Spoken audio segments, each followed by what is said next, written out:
Hello, everyone. Good afternoon, good morning, good evening, depending on which part of the world you're joining us from today. Thank you for joining this LinkedIn Live event with Es'hailSat, the Qatar satellite company. My name is Prashant, and with me today is our Executive Director of Satellite Operations, Mr. Nicholas Stefan. Hi, Nico. Hi, Prashant. Good afternoon. Hi, Good everyone. afternoon. Thank you for joining us today, Nico. And just for the sake of our viewers today, I will make a quick introduction, and then we'll get into the question and answers for the rest of the session. Sounds good. So everyone on the call and on the LinkedIn live streams, thank you for joining once again. For today, we will be speaking about excellence in satellite operations from Es'hailSat's perspective, and more specifically from the perspective of our Executive Director of Satellite Operations, Mr. Nicholas Stefan. Nicholas has been with the company for many years now and has been looking after satellite operations together with his team, based out of our 50,000 square meter teleport facility, a little outside Doha in Qatar. As you know, Es'hailSat, the Qatar satellite company, is the national satellite operator for the state of Qatar.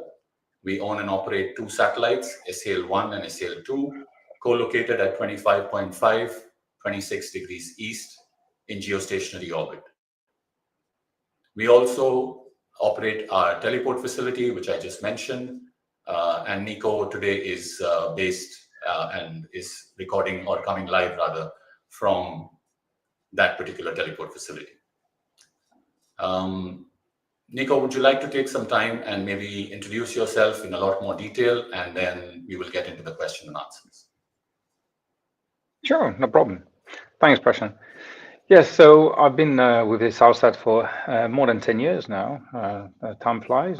I've joined the company in 2015, where I was called by our VP Technical, Zubair Kashri, to set up the satellite operation department in the perspective of operating and controlling Es'hailSat-2 satellite from Doha. The first satellite was launched in 2013, Es'hailSat-1. That was originally CondoSat with EutelsSat, based in Paris, France. And at that time, EutelsSat had the mandate to operate the spacecraft on our behalf. Okay, so we were in a 50-50 share agreement on the CondoSat, but they were in charge of the operations. In 2015, the company asked me to join to set up the satellite operation department. So as I said, for preparing the operation of Es'hailSat-2, that was launched in end of 2018. And we took over the operation from Mitsubishi Electric in 2019. We flew Es'hailSat-2 since, so it's been 6 years now, almost 7. And in 2021, we started the repatriation of the operation of Es'hailSat-1 from EutelsSat. So the Qatar satellite company Es'hailSat purchased the entire satellite and from EutelsSat, and therefore we had to also repatriate the operation from here. So that was a big project as well for the company and for the team to actually keep operating the spacecraft while deploying a new system, keep operating Es'hailSat-2 while operating a new satellite and deploying a new system as well for this operation. And since 2022 now, just before the World Cup, we had the privilege to operate Es'hailSat-1 and Es'hailSat-2 from, as you mentioned, Prashant, the teleport here in Al Ghawariya, north of Doha.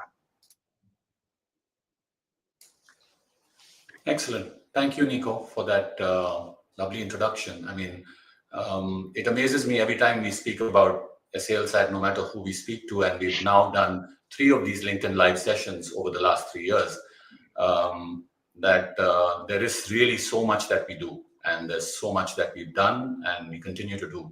And I think not just from the perspectives you mentioned, but in terms of the expansions and the ways in which the company is growing year on year. Before we get into specific questions, would you just like to share your thoughts on what sort of is the future of the work that you're doing, let's say within the next year or two? In the next year or in the next years? As you like. Okay. Well, our let's say Es'hailSat is a relatively small company when we compare to big boys in our industry, such as Es'hailSat or now SES, or Es'hailSat. So our resources in terms of human capital is limited, right? So we have, it's the same everywhere across the company, and it's particularly the case in our satellite operation department. So in the next year, well, we'll have challenges for sure in coping with operation and also potentially new projects coming on. So that's where it's going to be the fun as well. It's going to be fun, obviously, but it's going to be challenging as well to cope with all these at the same time, which is make our job interesting. And on the long run, I would say for the next 5 to 10 years, yes, I'm sure, like every other industry, satellite operation will change drastically with the emergence of AI, big data, and also cloud computing. So we're not sure yet where it's going, but I'm sure it will go somewhere very interesting. It will reshape our industry. It's a bit early today to know how, but I think it's a fascinating time to see how things will evolve in the coming years. Excellent. I think I couldn't have put it any better. It's just what you mentioned about AI impacting every industry is happening, and it will eventually happen in pretty much everything that everyone does. So, yeah, very exciting times Right. that we live in.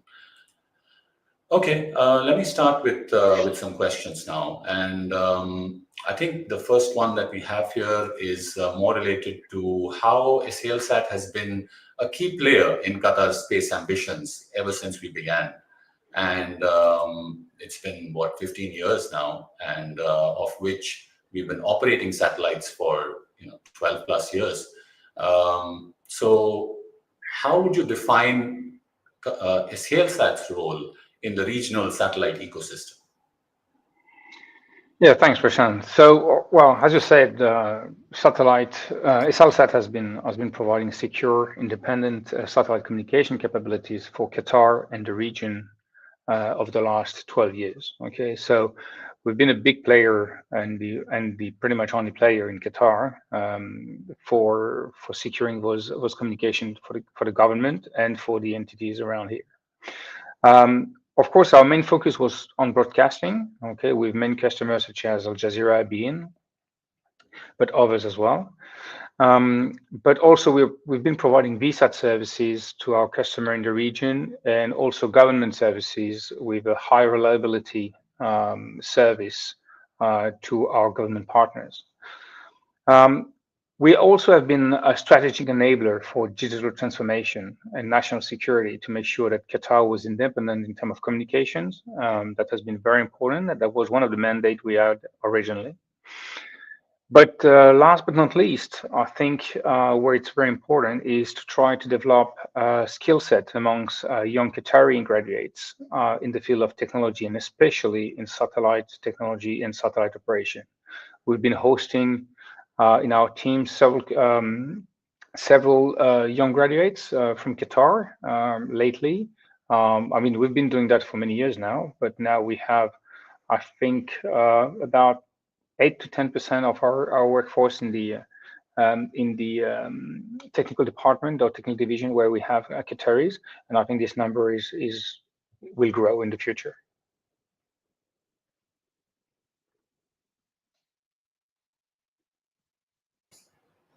Excellent. I think that's a clear indicator, right? That Es'hailSat will continue to be, if not the focal point, but definitely a very big actor in everything that Qatar does in space.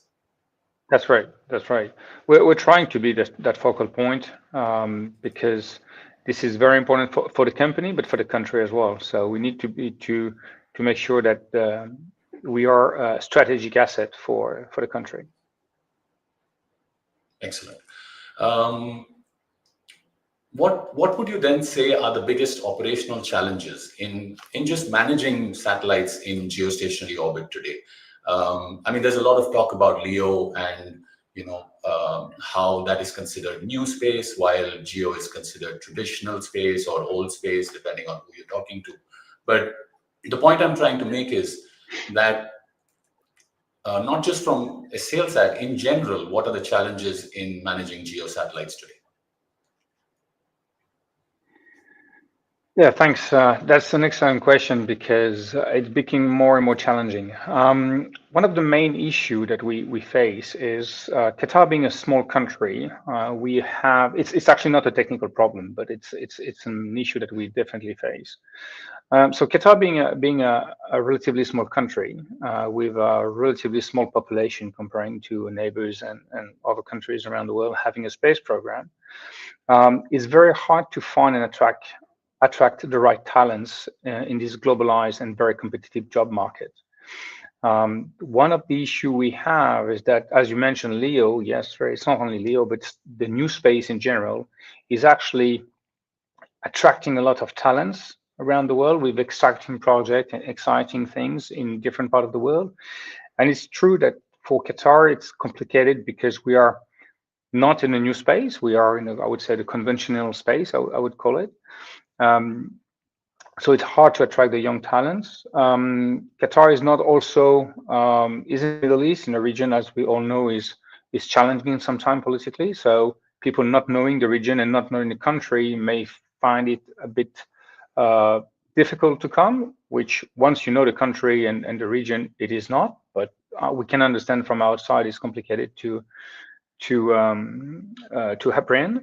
So yes, this is the main issue that we have, is attracting the right people from the satellite job market, because we have many competitions. So if you want to bring people from North America, Europe, or Asia, then we're gonna have to face other satellite operators, other type operation, this new industry, which is a new space that encompasses LEO and new launch systems.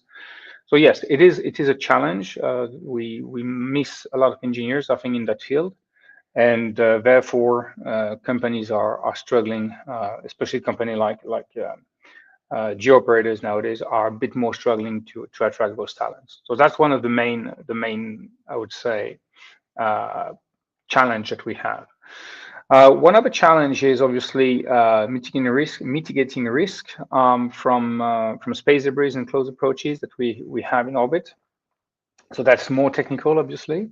We have more and more flying objects. So we're not on the geo belt. We are not at the stage that they could be on the LEO. But still, we have more and more third stage rockets coming our ways. We have dead bodies flying around. We need to be very we need to pay very much attention. We also have issues with spacecraft exploding. It happened several times already in the past, so creating multiple debris. So yes, that is also something that, like for LEO, even if we have less occurrences, we have issues that we may face due to these space debris and close approaches. And last one, if we go back to Earth a bit more, the last aspect of the challenge is the obsolescence management of our equipment on ground. When we purchase a geospacecraft, it's meant to last about 15 years. Okay, that's what the satellite manufacturers are selling it for. So when we have servers and the technology that we're using at T0, let's say today, in 10, 15 years from now, this technology will be obviously outdated, and therefore we need to replace the hardware with new hardware that is being supported. Therefore, sometimes the hardware can't, the software that is on this hardware cannot cope with the new hardware, so we need to update the software as well. So it has a lot of maintenance and operation and maintenance issues that we are facing, just because the hardware is aging and the technology is moving forward. But when you purchase a software that is 10 years old, then your software is still 10 years old, and you can't do much about it. So you need to make sure that it's going to be able to adapt to the new hardware, and if not, then we'll have to do an update of that software. So yes, this is an issue that our maintenance teams are facing, and it's a pretty big challenge when you have a lot of hardware on ground. Yeah, I mean, frankly, from a personal note, I've been in this industry now for about 20 years. It just amazes me the work that you guys do. It's just, this is really the space stuff, right? And not just the space stuff, on the ground as well. So you really have to manage and operate what's out there in space, but you have to do it from the ground. So that's what makes it so much more challenging and so much more, just amazing to me, frankly. How does Es'hailSat then ensure resilience and redundancy in its satellite operations? Right. So we have many ways to answer that question. Well, the first and foremost, and the easiest one, obviously, is that we fly two satellites, right? Es'hailOne and Es'hailTwo, allowing us to provide service continuity to our customers. So from that perspective, if something goes wrong on one satellite, we can transfer some of the traffic to the other satellite and vice versa. So that helps our customers, obviously. We also have agreement with our partners in case something goes really, really wrong. So we have this service continuity on the spacecraft side that is provided to our customers. Now, from the ground perspective, we recently got certified as a T4 certified teleport here in Doha. So we were granted several ISO certifications for the ground segment, which were based on the fact that we have a lot of redundant ground infrastructure at the teleport, allowing us to make sure that if something goes wrong at the teleport, there is always a way we can recover the service, and the customer will not be impacted, or with a minimum impact. So that's one of the biggest, the big aspect that allowed us to get this Tier 4 certification. We also have robust disaster recovery and failover protocols. When something goes really wrong, then we need to transfer these operation quickly. And for that, we have been implemented for the last, I would say, pretty much since I arrived, last 10 years or 8 years ago, we started to implement ITSM, so which is IT Service Management. And we run our operation and maintenance using ITSM. So we have different processes such as change management, incident management, or problem management that are helping us to manage our operation. So nothing is done, for instance, on the system without a proper change approved and followed by a system. As soon as we have an incident on the system, on the network, when I say the network, I can say it can be the satellite or the ground, then we raise an incident, and our team are working around the clock to make sure that we resolve this incident as soon as possible to avoid any issue that our customer could face. And we have other processes as well that we have in place to make sure that we are following properly all these issues. So we have this problem management as part of the ITSM, I would say, framework, where we actually make sure that all our problems are followed, are investigated, and they can be resolved as soon as possible. We also provide, relatively recently now, service requests to our customers, so we can raise service requests directly on our portals for some of our customers, and we will probably deploy that to most of the customers in the coming years.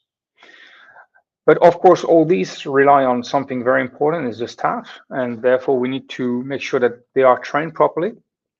So we need to have a continuous training for our teams, and that's one of the way we actually ensure the resilience of our operation, is by continuously training our team on different aspects of the system. So in my team, which is satellite operation, we are using satellite simulators. They run per year on a regular basis to make sure that they are like a pilot, if you want, in a plane. Okay, they go for simulators to make sure that they can land on different airports. Then we do the same. We do simulation to make sure that they can run procedures in a smooth way, so we have less impact on operation if something were to go wrong. Understood. This is why it's so much of a team effort, right? There's so many people involved. I mean, not just in obtaining a certification, but just the whole process. With the increase that we are seeing in cybersecurity threats or jamming threats, how do you secure satellite operations? And I know this is, an easy question to ask in one go, and it's just so much of work to put in the back end. So please just feel free to share your thoughts on this. Sure. So as you said, there are two main aspects in this question. The first one is cybersecurity, and the other one is the jamming threats. So let's start with I would say the simple one, which is the cybersecurity, even if it's not that simple, but it is simpler than the jamming. So for the satellite operation, so I'm going to answer that question just for the satellite operation itself. So what we call the TTNC,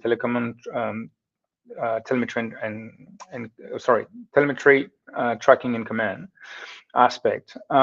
So which is what my team is responsible for. The first thing is we are using an encryption, an end-to-end encryption for command and control. So when we send a command to the satellite, the command is encrypted with a key, with a crypto key. And we call that ComSec, so it's called communication security. It's a very well-known protocol in the satellite industry. Pretty much everybody uses it nowadays. So it allows you to send a command to the satellite, and that will be recognized by the satellite, and only your satellite will be able to recognize a command that is sent by your ground station, because the satellite will have the key to decrypt that command. So without the key, it can't decrypt the command, and therefore can't execute it. So that's a good way to make sure that no one can, I would say, take over your spacecraft, and you are secure on that perspective. The other aspect of cybersecurity is obviously on the ground aspect, on the ground infrastructure. So most of anything that is related to, I would say, satellite operation itself, which we tend to be as independent from the rest of the system. So our network are pretty much sealed and closed, so we don't really talk to each other, to the rest of the world, to, I would say, increase that security. However, we still do regular penetration testings and make sure that we are compliant with international security standards. That's what our IT engineering team is doing here at the teleport. They are conducting those tests on a regular basis, and we have many firewalls, as you can imagine, to protect our networks. So that was for the cybersecurity aspect. Now, on the jamming side, it's a bit more complicated, because jamming is not necessarily something intentional. It can also be unintentional, people having the wrong pointing of the satellite. So for those who are not very familiar with jamming, what jamming is you have a ground station on ground, and you're actually sending a signal to a satellite, but you're not authorized to do that. And if you are powerful enough, then you are we're going to create perturbation from a radio frequency level on the satellite, technically making the satellite blind to the real signal that it's supposed to receive. So that's what we call jamming. So as I said, it can be intentional and unintentional. In our case, the way we are dealing with that is we have interference mitigation protocols that are in place to using a different set of frequencies, allowing us to bypass these interferences if they were to come. Okay. So far, we were lucky enough not to have to implement that for our TTNC operations, but it could indeed happen. So we have the protocol in place. There are similar aspects for the commercial side, but I'm not going to develop now because it's more on the commercial aspect for the payload itself. But for the satellite operation, that's what we are in place right now. Excellent.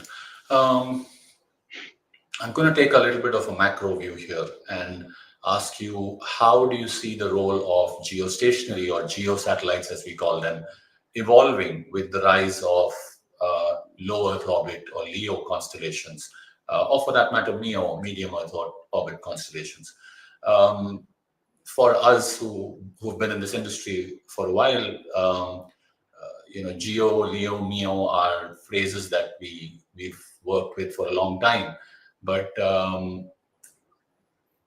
for geostationary satellites, we've been around much longer. Let's just face it. So, how do you see that evolving? Well, it's true that the LEO, I would say LEO mainly, but also MEO constellation have been disruptive in our industry lately. They bring something new, definitely, and we have to face it. But we do think that the geo belt is still an orbit that is very interesting, especially for broadcast, because it's better if you have a very cheap antenna on your rooftop, just a dish to receive the signal from the satellite. But also for high capacity tracking services, I think that's also something that is very important, that we can still be very interesting to use. On the data side, I think we need to have a complementary approach. Geo for the stability of the coverage, because we are in a wide areas, and LEO for the low latency application. So I think a combination of both is something that could be the future, and that's clearly what we think will be in the coming years. I think hybrid networks strategy will dominate future connectivity models, and we need to make sure that we will be part of that game as well at Es'hailSat.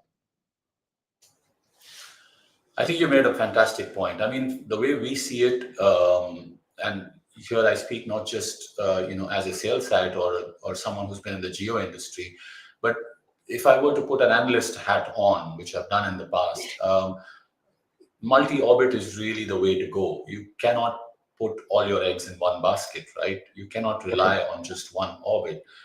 You have to have multiple ways to leverage the infrastructure, the reach, the not just the geographical reach, but the ability to connect with people who may not have access for one reason or the other to a LEO constellation. So really, you have to combine the best of all three worlds in this case, or all worlds available: LEO, VLEO, MEO, GEO, whatever comes up, in order to have a truly robust and reliable solution. No, I couldn't. that's true, Go because ahead. actually the customer at the end of the day, they request a service. They don't really mind what type of service are you providing, or what type of satellite are you using in the background. They want just a service. So it's up to us to provide the adequate service that they're requesting for. And if it has to go through LEO, MEO, or GEO, I would say it's pretty transparent for the end user. Yeah, and why stop there? I would say whether it has to, take a fiber path at some point of time or a microwave link at some point of time. I mean, at the end of the day, everyone talks IP. So long as the data center is communicating with the edge, doesn't matter what's in the middle. That's right. We're at about the halfway mark here, and I remember seeing almost 28 or 30 people, or even more, still with us on the live session. So just going to take a moment to thank everyone who's joined in and who stayed tuned in for this session. I mean, it's wonderful to have an audience. If you would like to engage with us, please leave a comment. This recording will be saved and will be published on our social media platforms. You can drop us a message, of course, at any time. So thank you, everyone who's joined, and we will continue. Like I said, we're at the halfway mark. What innovations are you implementing, Nico, in order to make the ground segment as well as the satellite operations truly competitive in the years to come? Well, as I already mentioned, one of the main you drive innovation when you have a pain point, right? When something is painful for you, and what is painful for us right now is our capability to actually attract talents in the region. So, in order to, in the meantime, okay, because we have a reduced but very skilled team, um, the amount of work that the workload that we have is pretty intense. So what we need to do is create tools, automation tools for our daily activities to make sure that anything that is a repetitive task will be done automatically without the intervention of any human beings.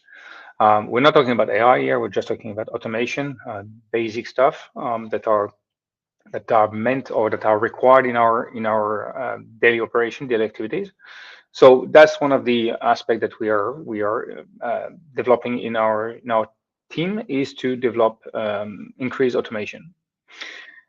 We also, as not only in the team but more at the teleport level, developing a data lake infrastructure to centralize all our data. So that will allow us soon to use AI for data analytics, because sometimes when you have an issue on your chain, on your network, you may see the impact of that issue on different systems. We have many systems, many monitoring systems across the teleport, and one of the issue we face is when you have an alarm on one system and an alarm on another system on the other side of the network, maybe those alarms are actually connected, and it's today it's hard to identify because they're not centralized in a proper infrastructure. So that's why we're developing this data lake, and the use of AI will help us to identify those connections between the different part of the network. So that's one aspect. The second aspect for that we could use the data lake for is also because it's centralized for troubleshooting purposes and engineering post-processing. That's very interesting because the team can actually connect to that data lake and get all the data they need at the time they need, without thinking of, oh, okay, I have data for the satellite in that location. I have data for for Es'hailSat at that location, Es'hailSat at that location, for this antenna at this location. No, everything is centralized in one place, so it's much easier and more efficient for the team when they work on. The last but not the least, we are now exploring the use of AI for different applications, such as predictive maintenance detections. That's something that's been in the pipe for a while. I know that many other industries are looking into that as well. I remember a discussion I had with Qatar Airways about 2 years ago. They were already looking into that. We're also looking into it, but that's not easy. AI is not a magic box, so it's very hard to implement. But we're still working on that. And also, we would love to use AI to reduce our workload for engineers on daily activities. So in addition to the automation that are basic script and basic, I would say, small software doing things on our behalf, AI could take decision on basic aspect as well of the operation in the coming years. That's what we see coming. And as I said in the introduction, that's where I think things will change drastically in the coming years.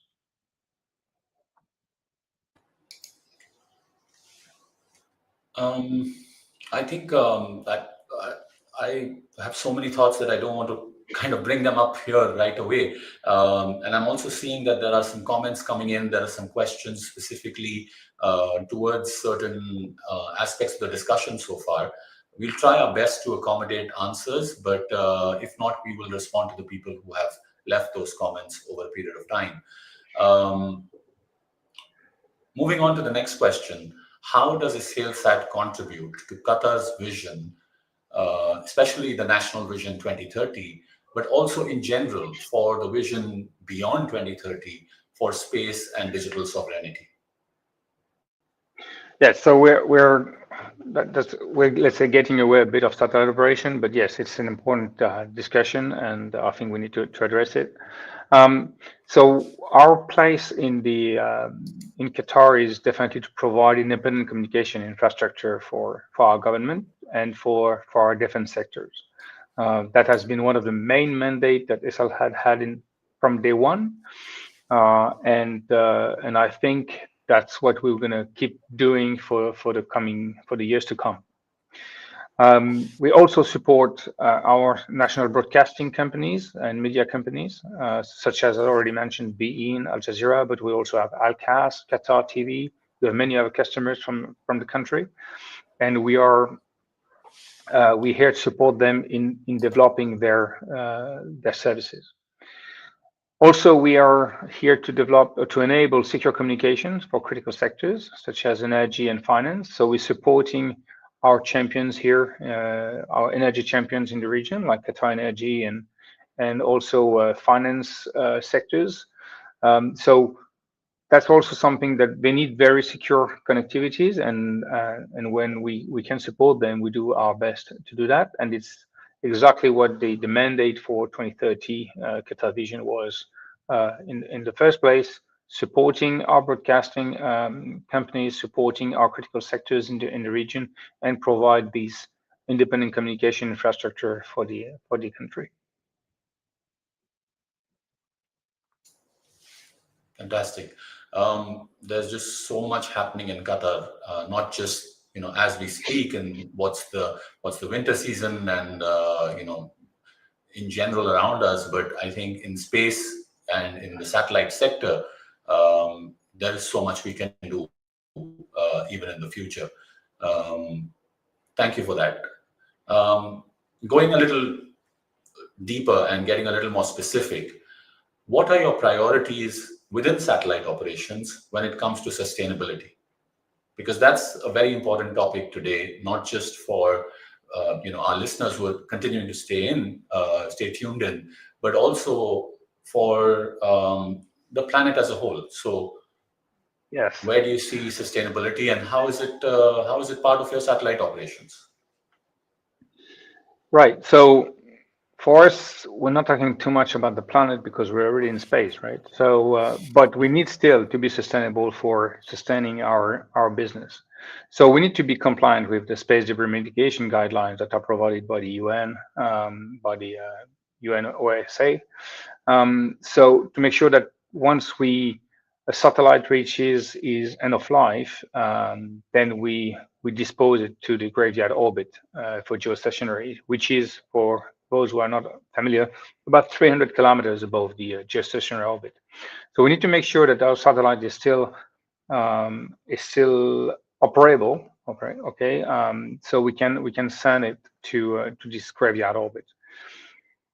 That means we also need to be very conscious of the fact that we can't wait the last minute. Okay, if we wait the last minute, so it's always a very tough situation, because we would have our commercial team pushing us to keep the satellite as long as we want. But if we keep it too long, then we won't have enough fuel to actually bring it to the graveyard orbit.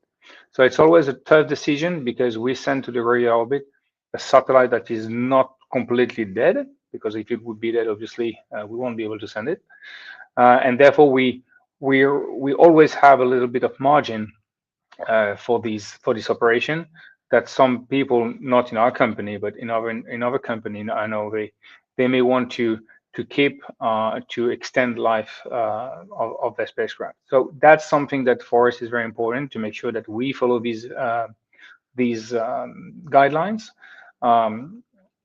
to avoid shooting ourselves in the foot, pretty much. Okay, because at the end of the day, space is our I would say backbone. That's our business, and if we don't protect it, then at the end of the day, we won't have any space for our spacecraft. So as a whole industry, we should be very careful of whatever we send them there, and how we manage them when they are in orbit. And last point on that is to make sure that we improve the communication between the different satellite operators, especially when something happens in orbit. because at the end of the day, even if we are competitors, we are all in the same basket. We all share the same asset, which is the geo belt. And if we don't work together to preserve and maintain this orbit clean as much as possible, then we will all be in trouble eventually. So that's very important that we work together with all the other operators by improving the communication of when something happens on one of the satellites that the neighbors should be aware of. So we try to avoid having a big impact on our geo belt that would definitely kill our business in the future.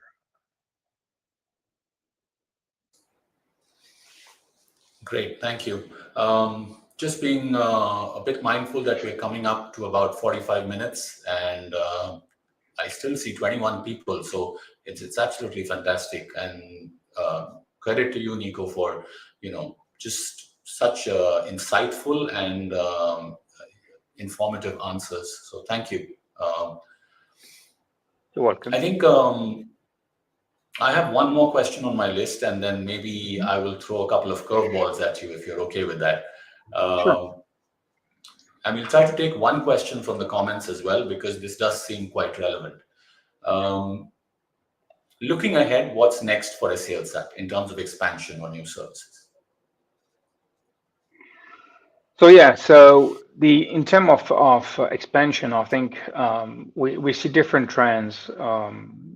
And one of the trends that we're looking at right now is to expand our footprint in K-band and high throughput satellite using software. I mean, the new trend nowadays also is a software-defined satellite. So we're looking into that as well. Even if they are becoming much more expensive than they used to be when launched several years ago. That's something we need to think of because our customer wants flexibility in space. So that's also something we need to take into account. Okay, and it's very hard with a very dynamic market nowadays to launch a satellite for 15 years and realize after 5 years that the coverage is not the right one or the capacity is not the right one.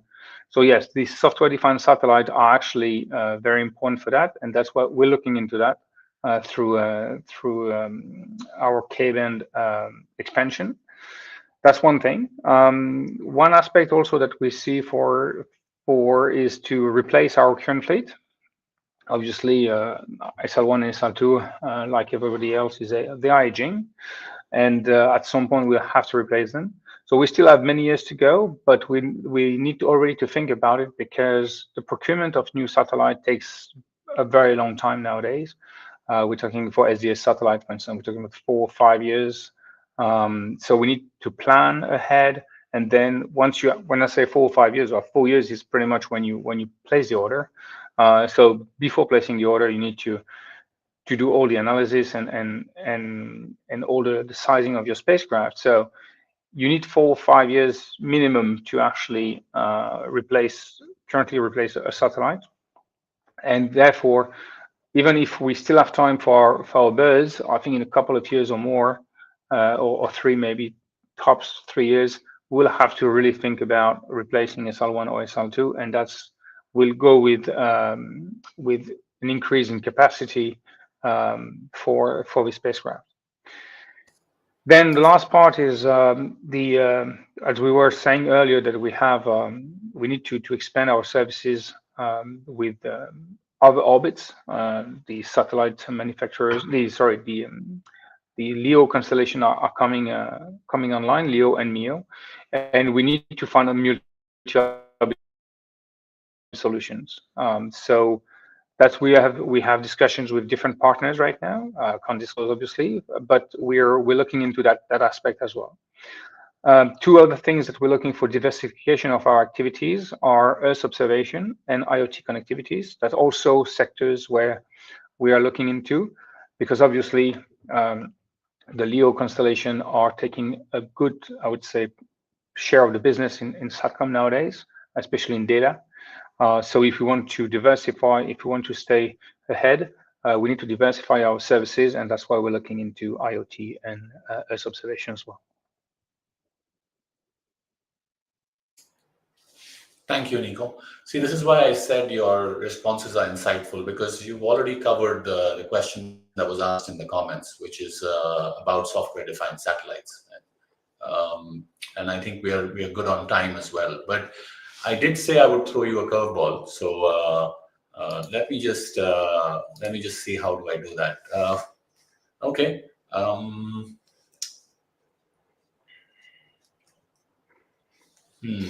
I really have to think here. So if the future is multi-orbit, all right, which we all are seeing that it will be multi-orbit, how does that change satellite operations? And what are, let's say, the top 3 things that you, as the executive director of satellite operations at Es'hailSat, would say that a geostationary satellite operator needs to do in order to be ready for a multi-orbit world? Oh, it's a vast topic. First, well, it's not an easy answer because there is not only one answer. There are many answers possible to that.